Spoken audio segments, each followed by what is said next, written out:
At sabi ng mga matanda, itong kakao ay nakatulong sa ating liver. Mm, ang laki. Ang laki na ano. Liso. Sa labas lang ang ano, problema niya. Okay. Hinog na rin iba. Mm. Anong gagawin mo?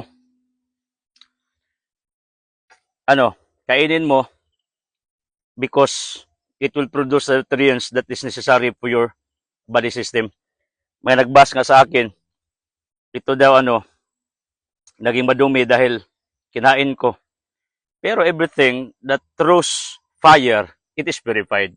Tulad ng kaluluwa natin, may paniwala itong purgatorio, Isaiah 4:4, it is a fire also, according to our study. Ganun ang mangyari. Lahat naman dadaan sa apoy, ito'y gisangag sa kawa. Kaya yung mga bacteria at germs ay namamatay kahit kainin mo pa ito at gawing tabliya. It does not affect the cleanliness of your tabliya or chocolate. Pero may sabi kasi yung matanda at saka scientific naman talaga that cacao has these elements to help your liver. Kaya ako, nagmumukbang ako ng cacao paminsan-minsan. Kasi ang sarap balikan yung kahapon ba. At saka, pag trip mong gagawin ang isang bagay, ang napakaganda yung walang nagbuot sa'yo, nagdiktar sa'yo, walang papigil sa'yo. Bakit? Kasi kalayaan mo yun, gift yun. Sirach 15:14, 15. Freedom is a gift, kalayaan is a gift. So kung trip kong kumain ng ganito, as mukbang king of this fruit trees area, and because this is mine, anong pake ng iba? Yun ang ibig kong sabihin. Kung anong makapasaya sa'yo, because this will make happy.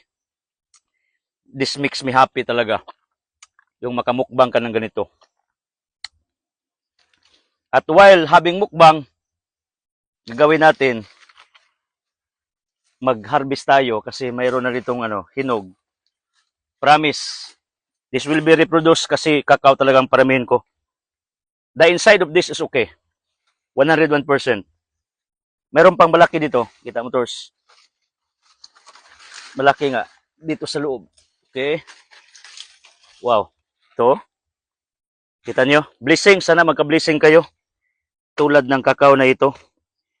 Pangit man sa mukha, pero uking loob tulad dito ba? Lagyan natin dyan. Hindi ko naman gawin tabliya yan. Bakit? Gagawin ko itong seedlings. Kasi ang laki ng lugar natin, gusto ko magparami ng cacao. Bakit ako'y ambisyoso? Simple. Pag marami akong tanim, mag-hire ako ng additional na tauhan. Kasi si Tura, Geraldo at Binjo, di nila kaya, so sila lang. Di na maapas.